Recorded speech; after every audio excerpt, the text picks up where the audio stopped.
Hello मेरे प्यारे बच्चों, क्या हाल चाल। बढ़िया सब। तो कैसे हो मेरे बब्बर शेर और शेरनियों। हमारे बहुत सारे प्यारे रसगुल्लों के कमेंट्स आ रहे थे कि सर केमिस्ट्री की भी क्लास स्टार्ट की जाए।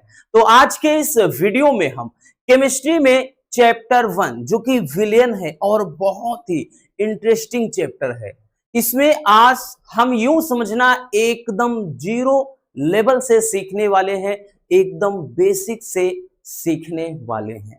ठीक है ना। तो यहां पर बस आपको हमारा साथ बनाए रखना है, ठीक है ना। इसलिए दो लाइनें हैं आपके लिए कि प्यार करो तो हमेशा मुस्कुरा के, किसी को धोखा मत देना अपना बना के, अजी जब तक जिंदा हैं याद कर लिया करो, जब तक जिंदा हैं याद कर लिया करो, फिर मत कहना चले गए दिल में बसा के। तो चलिए देख लेते हैं बच्चों। तो बहुत ही प्यारा सा ये चैप्टर है जो कि है विलयन, ठीक है ना, सॉल्यूशन। अब विलयन में आज हम देखेंगे कि मोलरता क्या है, मोललता क्या है, मोल प्रभास क्या है। ये बहुत इंपॉर्टेंट टॉपिक है, यूं कह लें 100 में 100% पूछे जाने वाले। बट उससे पहले हम बेसिक चीजें जानेंगे कि विलेन कहते किसे हैं, विलेय इसमें क्या होता है, विलायक क्या है, क्योंकि पूरे चैप्टर में ये सब कुछ चलेगा। जगह जगह विलेय शब्द सुनने को मिलेगा, विलायक मिलेगा, विलेन मिलेगा। तो पता चले हम भाई युद्ध लड़ने चले गए, हथियार घर पर भूल गए, क्या करोगे, दांते काट कर लड़ोगे, नहीं ना। तो हर एक चीज हमें पता होनी चाहिए। चलिए शुरू करते हैं बिना किसी देरी के। तो बच्चों यहां पर जान लेते हैं बबुआ कि विलेयन क्या है। सबसे पहले कि विलेयन किसे कहते हैं, एकदम सिंपल तरीके से, ठीक है ना, इससे आसान कुछ भी नहीं। विलेयन क्या होता है, देखिए दो या दो से अधिक पदार्थों के समांगी मिश्रण को, समांगी यानी समधन अंगी यानी समान अंग, जिसमें कोई अंतर ही ना कर पाओ, कोई भेद ही ना कर पाओ, ठीक है। लाइक दैट, जैसे पानी में अगर आपने नमक घोल दिया, मिला दो, उसके बाद कोई भेद रहा नहीं ना, पानी में चीनी डाल दिया, कोई भेद रहेगा नहीं ना, वो मिल जाएंगे, एकदम सॉल्यूट हो जाएगा, उसी में घुल मिल जाएगा। इसी तरह जैसे आपने ग्लूकोज डाल दिया तो कुछ भी नहीं होगा, मतलब एकदम से वो मिल जाएंगे, उसमें आप अंतर ऐसे नहीं कर पाओगे, ठीक है। बाकी अगर जैसे पानी में आप डाल दीजिए बालू, ठीक, कंक्रीट वगैरह, तो ये क्या है, नहीं घुलेंगे, तो ये अलग किए जा सकते हैं। बट यहां पे हमने बताया कि जो चीजें भी बताया, जैसे चीनी हो गया, ग्लूकोज हो गया, नमक हो गया, इन सबको घोलोगे तो मिल जाएंगे। तो वही चीज कह रहा, दो या दो से अधिक, ठीक है, समांगी मतलब दो या दो से अधिक जो घटक हो और ऐसे जो समांगी, उनका जो मिश्रण होता है वही क्या है, विलयन कहलाता है। तो लिखेंगे बच्चों कि दो या दो से अधिक, या दो से अधिक घटक के समांगी मिश्रण को, समांगी मिश्रण को विलयन कहते हैं। क्या कहते हैं बच्चों, विलयन कहते हैं, ठीक है ना। एकदम सिंपल कि दो या दो से अधिक घटक के समांगी मिश्रण को विलयन कहते हैं। जैसे जैसे में आप, हमने बताया ना, कोई एग्जांपल थ्रू आप लिख सकते हो, जैसे पानी प्लस से चीनी का मिश्रण, ठीक है। ये समझने वाली बातें हैं, ये एग्जाम में नहीं आती, ये आपको जानना है कि विलेन एक्चुअल में है क्या, ठीक। उसके बाद जान लेते हैं प्यारे बच्चों, विलेन के बाद विलेय क्या है, क्योंकि यहां पर यही चलेगा। सबसे पहले कि ये आपको जानना आपके लिए बहुत ज्यादा जरूरी हो जाता है कि विलेय क्या है, विलायक क्या है। हमने बताया ना कि आप भाई निकल लिए घर से, कहां जाना कोई पता जता नहीं, ठीक है। तो यहां पर पता चले आप चैप्टर स्टार्ट कर रहे हो तो इस चैप्टर में बेसिक चीजें पता होनी चाहिए। तो विलेय क्या होता है, सोल्यूट बोला जाता है कि सोल्यूट होता क्या है, विलय किसे कहते हैं। सीधी सी बात, विलयन में जिस भी घटक या फिर यूं कह लें जो भी, मतलब यहाँ पे विलयन में जिस भी घटक की मात्रा कम हो, ठीक, जिस घटक की मात्रा कम हो, या यूं कह लें कि जिसे घोला जाए, एकदम आसान। जैसे आप शरबत बनाते हैं, भाई आप पानी में नमक डाल रहे हो, अब कहेंगे शरबत कौन नमक बना के, अरे ठीक है चीनी डाल रहे हो, तो चीनी आप डाल रहे हो, तो चीनी डाल रहे हो तो जो कुछ डाला जाएगा वही विलय विलय हो जाएगा, ठीक, क्योंकि उसकी मात्रा कम होगी। पानी जैसे है तो ज्यादा, अब शरबत बनाओगे तो ऐसा है नहीं कि आप आधा लीटर पानी लोगे और 2 किलो चीनी डालोगे, नहीं ना। अगर आप पानी आधा लीटर लोगे तो चीनी की मात्रा कम ही होगी उससे। तो वही चीज है, वही चीज है विलयन में जिस घटक की मात्रा कम हो, सीधी सी बात। तो यहां पर हम लिखेंगे बच्चों, लिखेंगे कि विलयन में जिस घटक की मात्रा, जिस घटक की मात्रा कम हो उसे विलेय कहते हैं। क्या कहते हैं बबुआ, विलेय कहते हैं,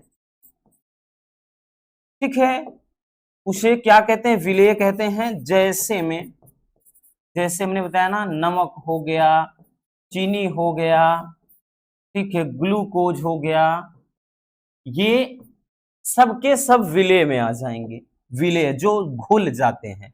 अब उसके बाद देखेंगे हम विलायक क्या होता है, ठीक है, विलायक किसे कहा जाता है।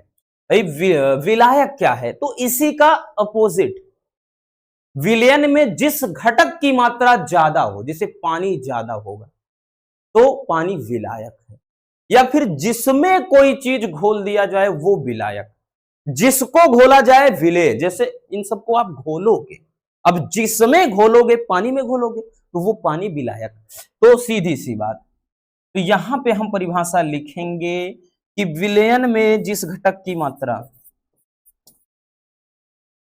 विलयन में जिस घटक की मात्रा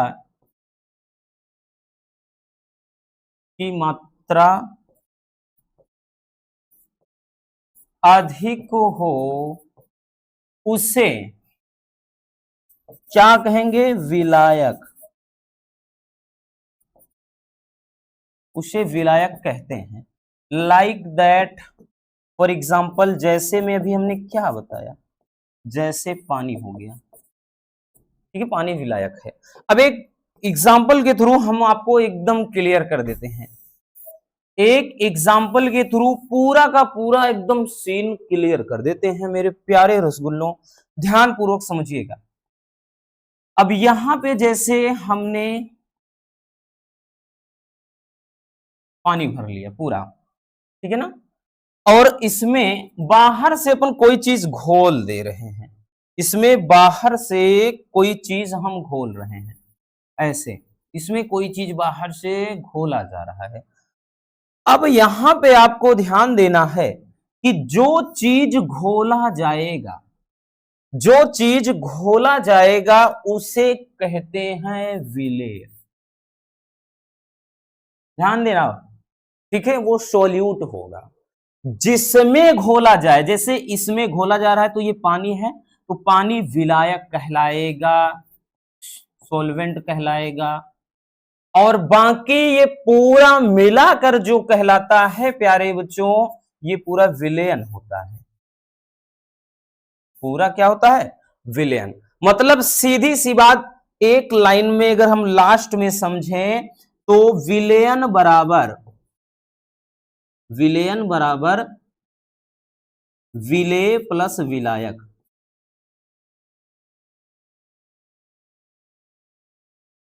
विलयन बराबर विलेय प्लस विलायक। सीधी सी बात, एक लाइन में अगर हम कहें तो, ठीक है ना, ये एक लाइन में अगर आपसे कहा जाए तो ये होता है, ठीक, याद रखना कि सॉल्यूशन ये इक्वल किसके होता है, सॉल्यूट प्लस सॉल्वेंट के, ठीक है। चलिए एक बार देख लीजिए, स्क्रीनशॉट कर लीजिए, काम की चीज है और नोट्स बनाते चलिएगा, ठीक।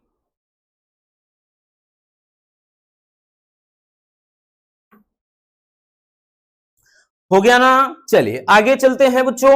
अब उसके बाद हम इसमें सीखेंगे जो हमने बताया कि आज देखने वाले हैं, मोललता, मतलब मोलरता, मोललता, मोल प्रभास। तो सबसे पहले अपन देखेंगे कि मोलरता क्या है। मोलरता, जिसको मोलरिटी बोला जाता है, ठीक है, मोलरता। अब देखिए मोलरता क्या है, बहुत आसान भाई। मोलरता में देखिए हमने विलेय, विलायक, विलयन सब कुछ जान लिया। अब इतना आसान है कि कोई भी बच्चा इसको एकदम मस्त तरीके से समझ जाएगा आराम से।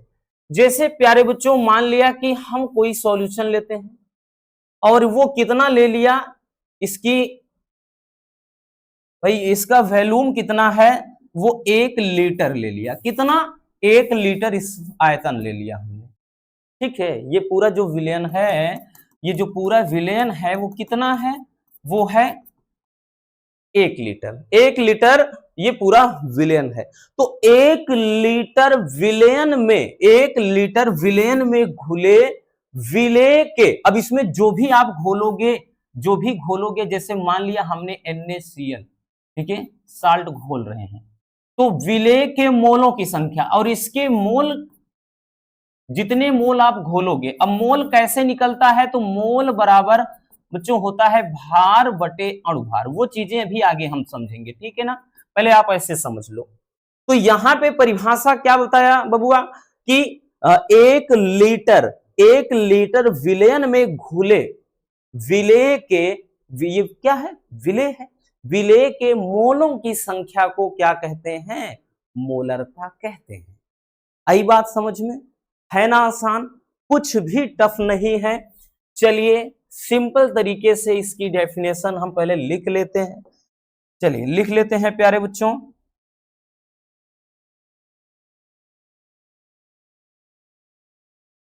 हाँ, परिभाषा लिखते हैं कि 1 लीटर, 1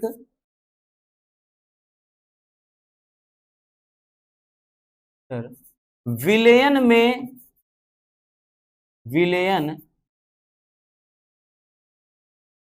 में 1 लीटर विलयन में घुले, घुले विलेय के मोलों की, मोलों की संख्या को, 1 लीटर विलयन में घुले विलेय के मोलों की संख्या को क्या कहते हैं, को विलयन की मोलरता कहते हैं, कि मोलरता कहते हैं।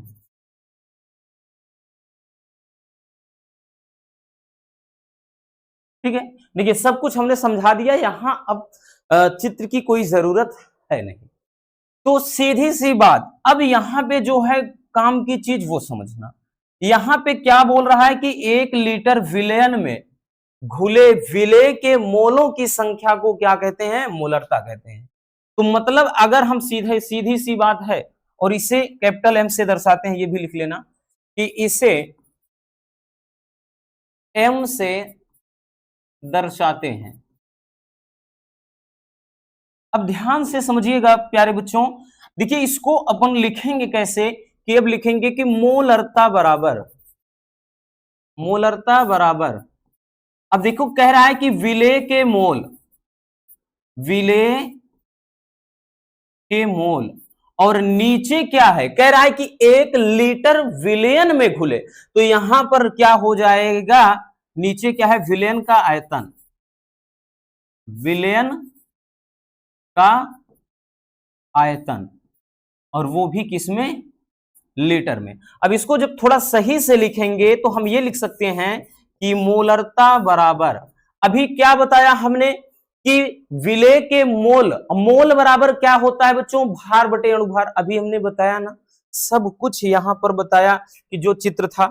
ठीक है, डायग्राम में। तो यहां पे हम इसके स्थान पे क्या लिख सकते हैं, विलेय का भार लिख सकते हैं कि विलेय का भार बटे विलेय का अणु भार। ठीक है, किसके स्थान पे, मोल के स्थान पे, और ये मेन बटा हो जाएगा विलयन का आयतन, विलयन का आयतन। अब यहां पे विलयन का आयतन, अब आयतन हम ml में लिख देंगे। जब ml में करेंगे प्यारे बच्चों तो ये 1000 का गुणा हो जाएगा, क्योंकि हम जानते हैं कि 1 लीटर में 1000 ml होंगे। ठीक है, ये बात सबको भली भांति पता है। अब यहां से इसको थोड़ा सही से सजा देते हैं, क्योंकि मोलरता को हम जानते हैं कि किस में लिखते हैं। 1 मिनट, थोड़ा लाइन सही से खींच दें। अब देखिए, मोलरता को किससे लिखते हैं प्यारे बच्चों, हमने बताया, अभी लिखेंगे आप कैपिटल एम। ठीक, जैसे विलेय का भार क्या है, तो स्मॉल डब्लू, भार को स्मॉल डब्लू लिखेंगे, अणु भार को एम से लिखेंगे, आयतन को वी से लिखेंगे, और ये हमने बताया ml में रहेगा, और यहां 1000। अब इसको जब सही से लिखेंगे तो लिखेंगे m बराबर, ये देखिए w रहेगा, नीचे आ जाएगा ये m इंटू का ये v, ये ml में रहेगा, और गुणे में 1000। ठीक है, और यही प्यारे बच्चों क्या हो जाएगा, यही हो जाएगा मोलरता के लिए फार्मूला। ठीक है, यही क्या हो जाएगा, मोलरता के लिए फार्मूला हो जाएगा। अब इसमें सीधी सी बात है, सब चीजों का मतलब आपको जानना जरूरी है कि कैपिटल एम क्या है, स्मॉल डब्ल्यू क्या है, ठीक है, स्मॉल एम क्या है, और ये वी क्या है। ठीक, सब कुछ यहां पे जानना जरूरी है। ठीक, चलिए देख लेते हैं। तो यहां पर लिखेंगे हम m क्या है, तो m है मोलरता, उसके बाद स्मॉल w क्या है, विलेय का भार, विलेय का भार सवाल में दिया रहेगा। ठीक है, अभी हम बता रहे हैं किस टाइप का देगा, टेंशन नहीं लेना। ठीक, विलेय का भार, m क्या है, विलेय का अणुभार, विलेय का अणुभार, और ये क्या है, विलयन का आयतन।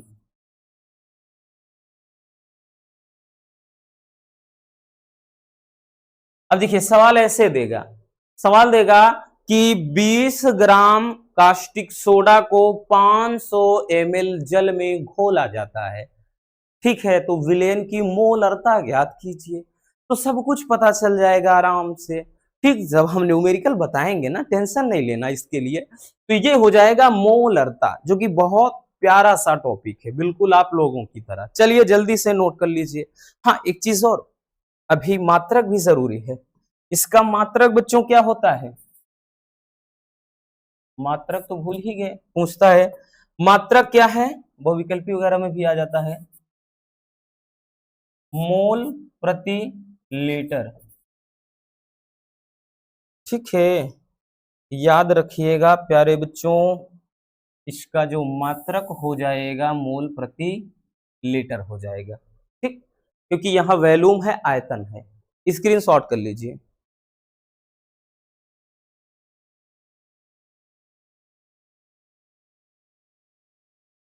हो गया ना, चलिए अब देख लेते हैं, ये तो मोलरता। अब हम देखते हैं मोललता।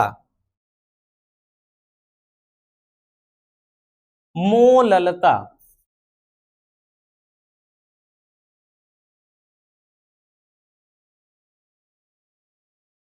अगर आप देखिए नाम में भी बस थोड़ा सा अंतर है, वहां क्या है, मोलरता था, यहां मोललता है। और बस जैसे नाम में यहां पे बस मतलब क्या होता है कि अक्षर में थोड़ा बदलाव, र के स्थान पे ला हो जाता है, उसी तरह परिभाषा में बस थोड़ा सा बदलाव, सूत्र में भी बस थोड़ा सा ही बदलाव। यही आपका इसमें फायदा होता है कि मोलरता अगर परिभाषा अच्छे से समझ में आ गया तो मोलरता डेफिनेटली समझ में आ ही जाता है। देखिए मोलरता में आपने जाना कि 1 लीटर विलयन में उपस्थित विलय के मोलों की संख्या। बट अब की बार क्या हो जाएगा प्यारे बच्चों, जैसे अब की बार हम मान लेते हैं कि यहां पे अब हम लीटर के रूप में ना लेकर उसी चीज को किलोग्राम के रूप में दर्शा दें। ठीक है, तो अब की बार जैसे हमने यहाँ पे कोई क्या कहते हैं, जैसे जल है, पानी है, तो इस पानी को अपन क्या है 1 किलोग्राम दर्शा दें। क्या है 1 किलोग्राम। तो लिखेंगे कि 1 किलोग्राम विलायक में, अब विलायक में अब जितना घोल दे, जैसे NaOH है, कास्टिक सोडा है, तो कास्टिक सोडा का जितना मोल घोला जाए, ठीक है, उसे ही मोललता कहा जाता है। तो क्या हमने बताया कि 1 किलोग्राम विलायक में, क्योंकि ये क्या है विलायक है, पानी विलायक है, ठीक है, तो 1 किलोग्राम विलायक में घुले विलेय के मोलों की संख्या को क्या कहते हैं, मोललता कहते हैं। ठीक है, सीधी सी बात। चलिए तो परिभाषा लिख लेते हैं प्यारे बच्चों। परिभाषा क्या हो जाएगा, परिभाषा हो जाएगा कि 1 किलोग्राम 1 किग्रा विलायक में, विलायक में घुले विलेय के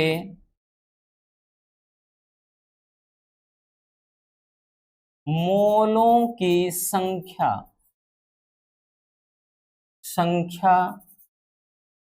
को मोललता कहते हैं।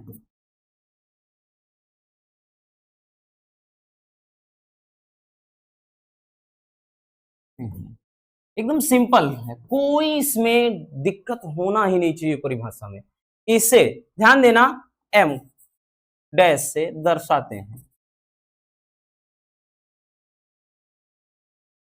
ठीक, क्योंकि अगर m से दर्शा देंगे, स्मॉल m से ही से बता देंगे, तो वो क्या हो जाएगा, अणुभार से मिलता जुलता हो जाएगा, तो कंफ्यूजन पैदा हो जाएगा ना, इसलिए m डैश से बता दे रहे हैं। अब उसके बाद जैसे अब यहां पे हमने परिभाषा के जैसे हमने क्या बताया, सीधा सा बताया कि 1 किलोग्राम विलायक में घुले विलेय के मोलों की संख्या को मोललता कहते हैं।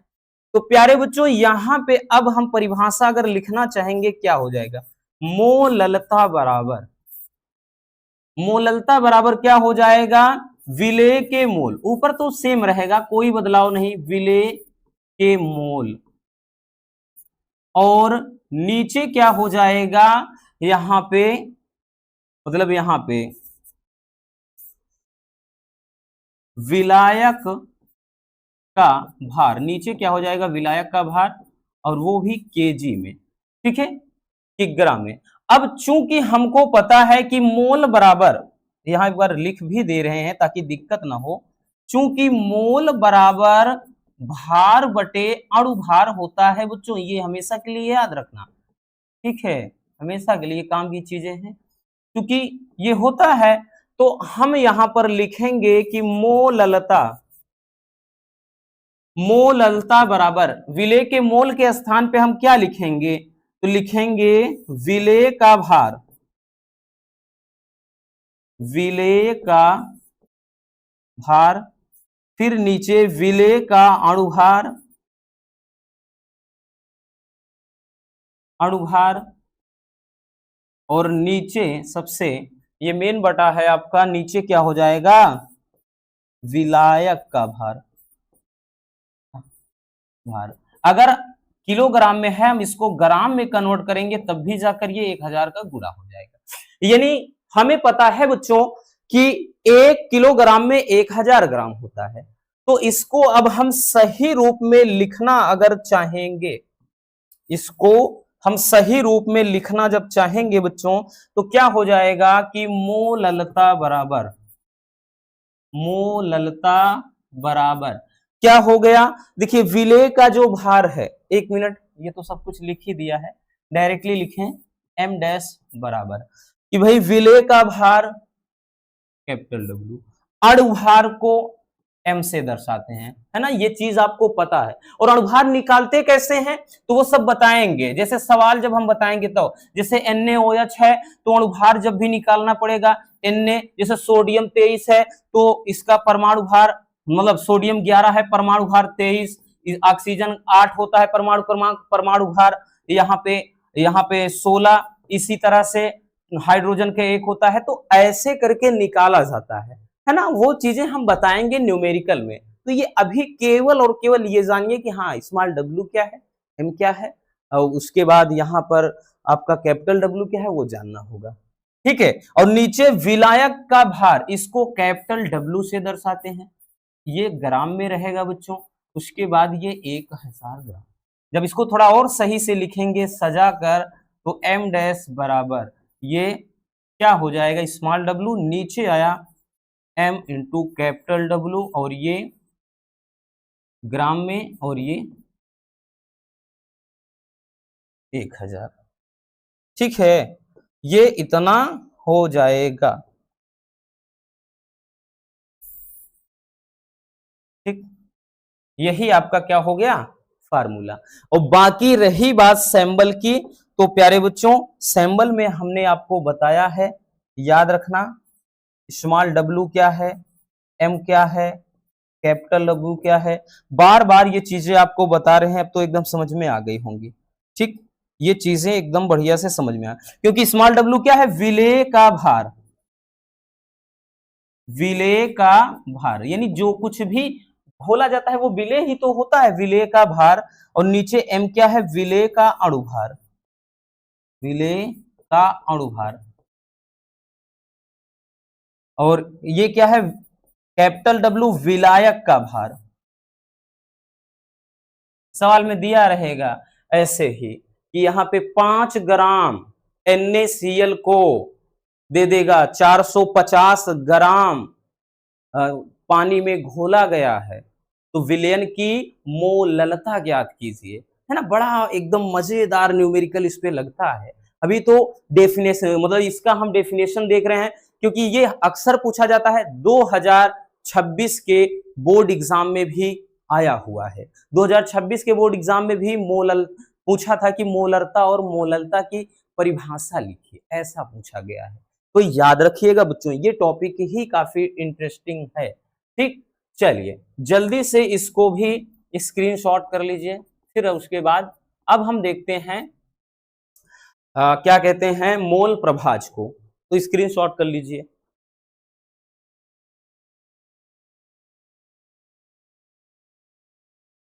हो गया ना।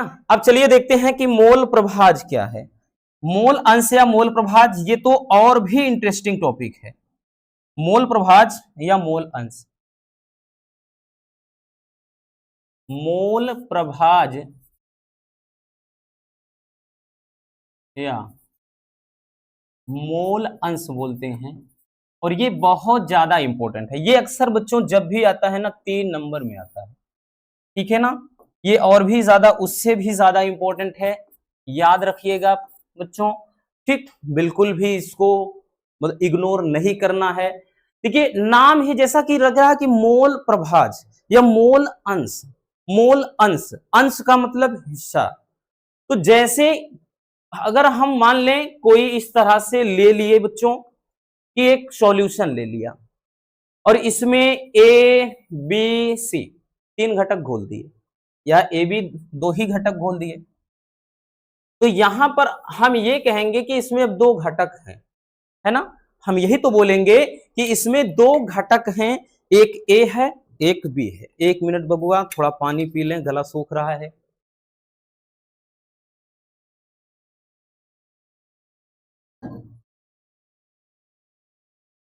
तो हम यही तो कहेंगे ना बच्चों कि A और B इसमें 2 घटक हैं, ठीक है। A और B 2 घटक हैं। अगर A का मोल, मोल का मतलब अभी आपने समझ लिया कि मोलों की संख्या को किससे दर्शाते हैं, N से। N किससे, N, N बराबर W/M होता है, ठीक है।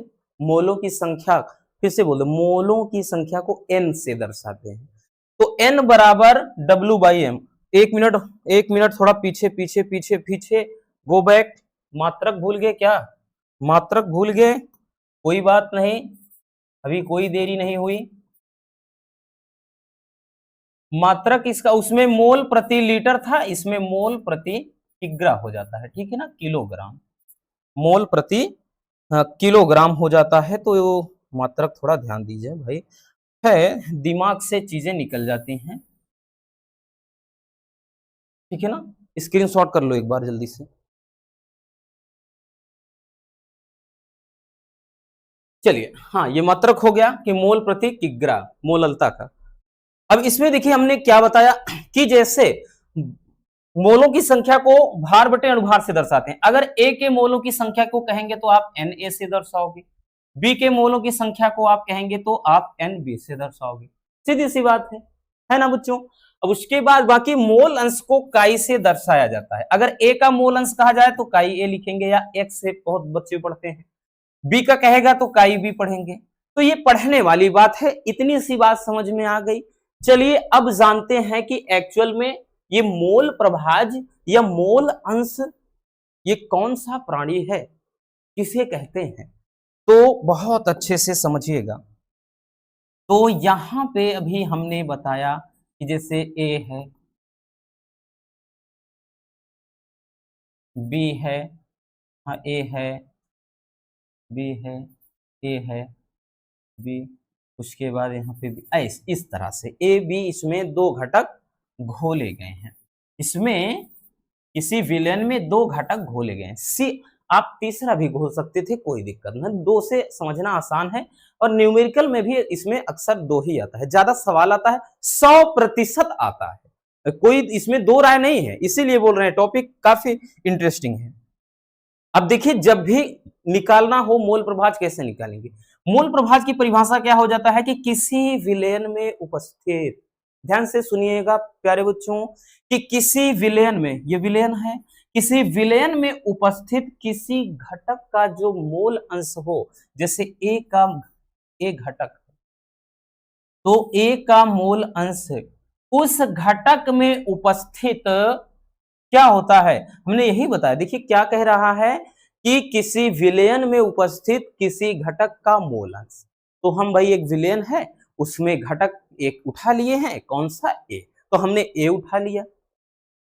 तो वही कह रहा है कि विलेन में उपस्थित किसी घटक का मोल अंश उस घटक के मोलों की संख्या, तो उस घटक के मोलों की संख्या Na, तथा उस विलेन में उपस्थित कुल घटक के मोलों की संख्या, तो कुल में Na प्लस Nb के अनुपात के बराबर होता है। बस सीधी सी बात, खत्म मैटर, यही पूरा मैटर खत्म। हमने क्या बताया कि किसी विलेन में उपस्थित यानी किसी घटक का जो मोल अंश होता है, उस विलेन में उपस्थित उस घटक के मोलों की संख्या तथा विलेन में उपस्थित कुल घटक के मोलों की संख्या के अनुपात के बराबर होता है।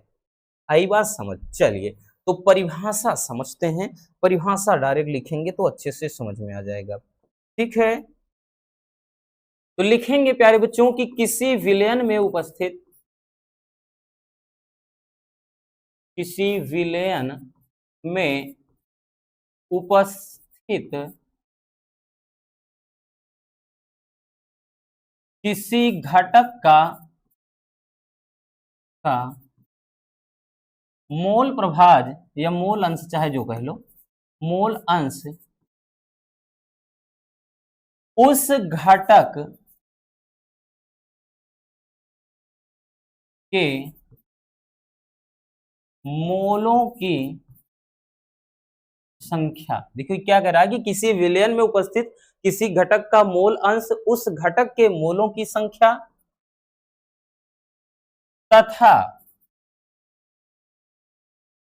विलेन में उपस्थित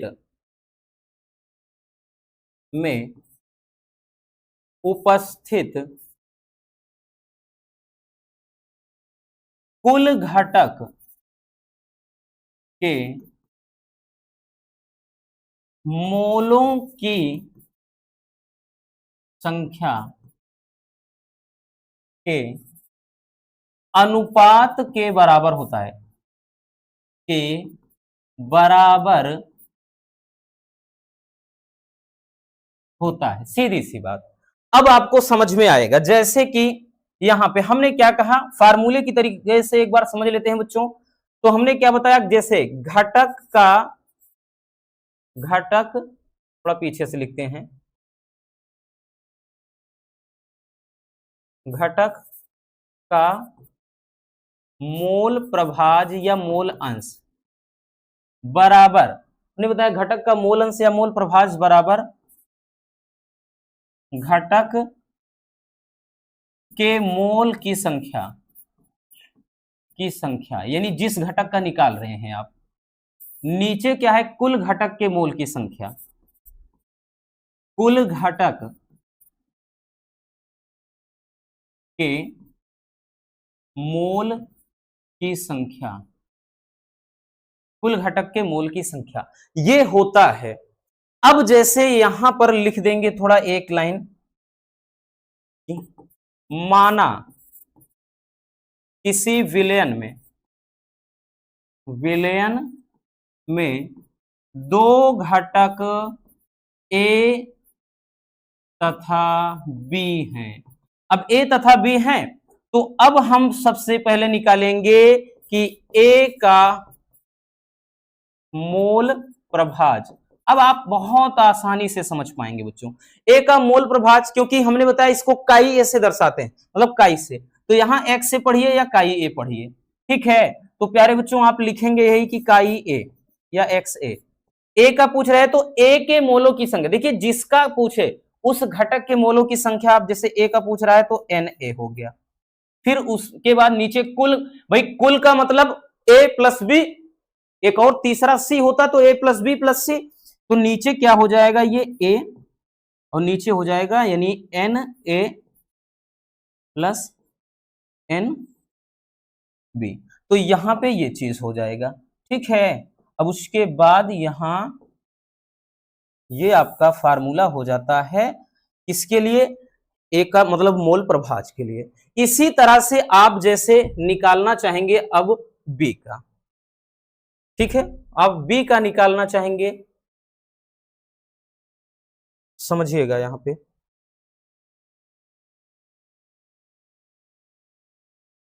यहां पे लिखेंगे कि बी का मोल प्रभाज। अब बी का जब मोल प्रभाज जैसे निकालना चाहेंगे तो यहां पे क्या हो जाएगा बच्चों, काई बी या एक्स बी, काई बी बराबर क्या हो जाएगा, बराबर ये हो जाएगा एन बी, और नीचे क्या हो जाएगा N A plus N B, ठीक है, ये हो जाएगा। अब एक चीज और ध्यान देना, और यहां पे जो भी चीज निकालना है, जैसे चूंकि, और जैसे अगर n का मान निकालना हो तो ये W/m से ही निकलेगा, सवाल में इसमें बताएंगे।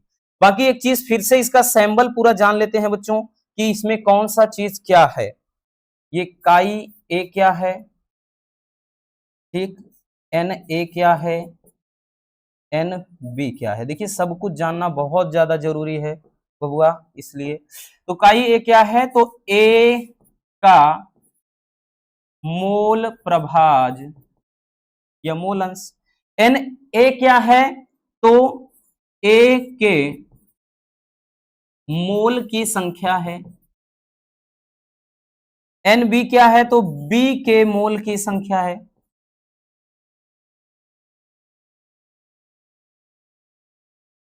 ठीक है। अब बात समझ में आ गई ना, यहां पे जैसे काई बी क्या है, तो बी का मोल अंश है, यहाँ बी के मोलों की संख्या, तो यहां पर भी अगर लिखना चाहे तो आप लिख सकते हैं, लिख दे रहे हैं थोड़ा,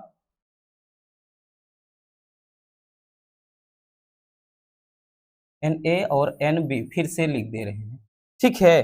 तो यहां पे है वही चीज, ये काई बी क्या है, तो ये है बी का मोल प्रभाज, बी का मोल प्रभाज, और बाकी ये यही है कि ए के मोल की संख्या कितने मोल हैं, और ये क्या है, बी के मोल की संख्या, बी के मोल की संख्या, ठीक है। समझ में आ गया ना, है ना एकदम इंटरेस्टिंग, जबरदस्त, लाजवाब, दमदार टॉपिक। बहुत ही प्यारा सा है। थोड़ा भले ही आपको लगेगा कि लेंदी है, अरे कुछ भी नहीं है। सवाल जब इसमें बताएंगे, न्यूमेरिकल लगवाएंगे, तब एकदम चुटकियों में मजा आ जाएगा। तो चलिए पहले इसको स्क्रीनशॉट कर लीजिए। हो गया ना बच्चों? चलिए एक बार फिर से, अगर आपने नहीं किया है तो शुरू से कर लीजिए। ये आपका पहला पेज है।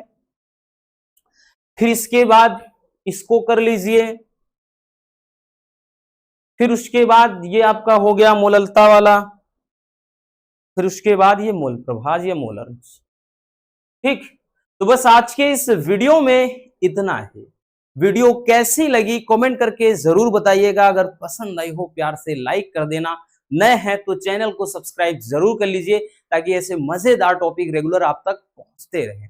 मिलते हैं किसी और ऐसे ही दमदार टॉपिक के साथ। Love you, bye bye, take care. हाँ, एक प्यारा सा कमेंट बॉक्स में छोड़ दीजिएगा।